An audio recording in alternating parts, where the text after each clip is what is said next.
মানুষের শুরু থেকে শেষ পর্যন্ত বুঝতে হয়, জানতে হয় আর শোনা লাগে তোমার বাড়িতে একটা ঘরও নাই, তার যে জীবনে কত কষ্ট। আর তার বউয়ের যে কত কষ্ট, বউয়ের কষ্টের কথা বাদই দেই, কারণ সেই পুরুষ মানুষের যে কত কষ্ট সেটা সেই পুরুষ মানুষ না হলে আর কেউ বুঝবে না। যদি সেই পুরুষ মানুষের ফ্যামিলির লোকজন বুঝতো তাহলে তো তার একটা ঘর থাকতোই, তাই না? যাই হোক, একদম বিয়ের পর থেকে শুরু করেছি, আর এখন আমার বিয়ের 14 বছর শেষ। একটা কথা শুনে আসছি, আমাদের কোনো ঘর নেই। আসল কথা, আমার হাজব্যান্ডের কোনো ঘর নেই। যদিও জয়েন্ট ফ্যামিলি, কিন্তু সব কিছু আলাদা। এই যে এই কথাগুলো শুনেছি, আমার একটা কথাই বারবার মনে হয়েছে যে আমার দরকার নেই অন্য কারো ঘরকে নিজের ঘর বলার। কারণ কি জানেন? কারণ হয়তো একটা সময় আমার বাচ্চারা শুনবে যে তোমাদের কোনো ঘর নেই। আর আমার বাচ্চারা যেন এই কথাটা কখনো না শুনে, এর জন্যই আমার একটা ঘরের খুবই স্বপ্ন। তারপরে সবারই তো ইচ্ছা থাকে নিজের একটা বাড়ি থাকবে, নিজের একটা ঘর থাকবে। তাই সেই আশা করে বাড়িতে আসছিলাম একটা ঘর দেওয়ার জন্য। আর এই ঘর দেওয়ার জন্য যে আমাকে কত কিছু ত্যাগ করতে হয়েছে, কত কিছু যে আমাকে ক্ষতি করতে হয়েছে, এটা বলে বোঝানো যাবে না। সেটা না হয় অন্য আরেকদিন বলবো। ঘরটা যেদিন সম্পূর্ণরূপে দাঁড়িয়ে যাবে সেদিন না হয় শেয়ার করব যে আমার এই ঘরটা দিতে গিয়ে কত কিছু ক্ষতি করতে হয়েছে, কত কিছু ত্যাগ করতে হয়েছে। আর যাই হোক, ঘর দিতে গিয়ে যে কী বিপদে পড়লাম সেটাই আপনাদের সঙ্গে শেয়ার করি। যেহেতু আগে থেকেই ঘরবাড়ি সব তৈরি করা, তাই আমার জন্য ভাগ্যে জুটেছে এই যে সবচাইতে নিচু একটা ফাঁকা জায়গা, সেখানেই ঘর দেওয়ার। তারপরেও আমার কোনো আফসোস নাই, কারণ আমার ভাগ্যে আল্লাহ যা লাগছে এটাই আলহামদুলিল্লাহ। তো ঘরটা দেওয়া হয়েছে একদম একটা কাছাড়ে জায়গার মধ্যে। এখানে অনেক মাটি লাগবে, আর মাটি অনেক ফালানো হয়েছে, তারপরেও কিন্তু মাটিতে হয় নাই।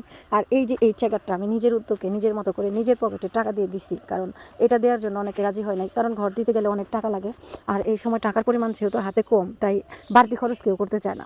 কিন্তু একটা জিনিস ভেবে দেখেন, আমি যদি এই বেড়াটা না দিতাম তাহলে আমার এই ঘরের ডোয়াটাই থাকতো না। কারণ এই বেড়া দেওয়ার পরে, এত মাটি দেওয়ার পরেও আমার ঘরের ডোয়াটা কিন্তু ফেটে গেছে, কারণ বাহিরে এত ভালো সাপোর্ট নাই, নিচ থেকে মাটি সরে গিয়ে নিচু হয়ে গেছে।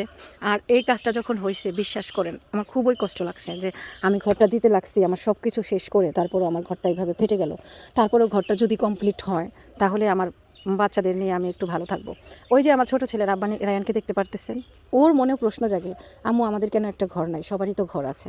বাচ্চাদের মুখে যখন এরকম কথা শোনা যায়, বিশ্বাস করেন বুকটা ফেটে যায়। আসলে কিছুই করার থাকে না। যেখানে নিজেদের ইনকাম সীমিত, যেখানে সারা জীবন ঢাকায় কাটিয়ে দিলাম, যেখানে বাড়িতে নিজেরা কিছুই করতে পারি নাই, সেহেতু আমার বলে আমি কিছু চাইতেও পারি না।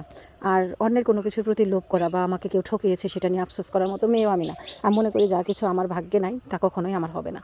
এই ঘরটা যখন এইভাবে তৈরি করতেছি, আগামীকালকে আমার ঘরের মিস্ত্রি চলে আসবে, কাঠ মিস্ত্রি, কাঠ, টিন, লোহা, লস্কর সব কিছু আনা হয়ে গেছে। আর রাজমিস্ত্রি যখন আবার নতুন করে আসবে, বলছে এই পাশটা ভেঙে যেভাবে হয় ঠিক করে দিবে। তারপরে কতটা রিস্কের মধ্যে আমি ঘরটা তুললাম দেখেন। আমার জীবনের সব কিছু সর্বস্ব শেষ করে আমি ঘরটার কাজে হাত দিয়েছি। আর তারপরেও আমাকে রিস্কের মধ্যেই ঘরটা তুলতে হয়েছিল। এখন অনেকেই দেখেন ঘরের পিছনে কিন্তু অনেক জায়গা, কারণ ওইটার নিচেও আরও একটা বেড়া আছে, ওই পর্যন্ত আমাদের জায়গা, কিন্তু এতটা কাছাড়ে জায়গায় ঘর দেওয়া আমার পক্ষে সম্ভব না এই মুহূর্তে। আমার এত টাকা নাই। তাছাড়া যদি একদম ইট দিয়ে বাউন্ডারি করে গেঁথে তারপরে বিম করে দেওয়া যেত, তাহলে আমার ঘরটা কিন্তু আরও পিছনের সাইডে চলে যেত, যেটা আমার হাজব্যান্ডের ইচ্ছা ছিল। কিন্তু আমার কথা যে আমি সব গাছ কেটে ঘরটা যদি ওইখানে নিয়ে তুলিও আমার 1 লাখ টাকা বেশি খরচ হবে, টাকারও সমস্যা। সেই সাথে আমি যদি ওইখানে ঘরটা তুলি, আমার গাছের মানে ঘরের মাথার উপরে কোনো গাছ থাকবে না, তাহলে আমি কি ওই ঘরে থাকতে পারবো? আমি তো গরমেই মরে যাব। তাই আমি এই কাজটা করি নাই। এটা কেমন বুদ্ধি হয়েছে একটু জানাবেন, কারণ খোলা জায়গায় কখনো ঘর বাড়ি করে থাকা যায় না। পিছনে কিছু হলেও গাছ রাখা দরকার আমার মনে হয়, না হলে আমি ছায়া পাবো কোথায়? এই যে এখন দাঁড়িয়ে আছি, সারা যেখানে গাছ নাই সেখানে অনেক রোদ, আর আমি গাছের নিচে ছায়ায় দাঁড়িয়ে আছি। আর ঘরের পিছনে 2 একটা গাছ না থাকলে তো তাহলে অবস্থা খারাপ। আর আমার এটার জন্য খুবই মন খারাপ যে আমার জীবনের সব কিছু ত্যাগ করে, সব কিছু ত্যাগ করে আমি ঘরটার কাজে হাত দিলাম। জানি না কত দূর যেতে পারবো। সবাই দোয়া করবেন যেন তাড়াতাড়ি ঘরটা উঠে যায় আর এই যত সমস্যা আছে দূর হয়ে যায়।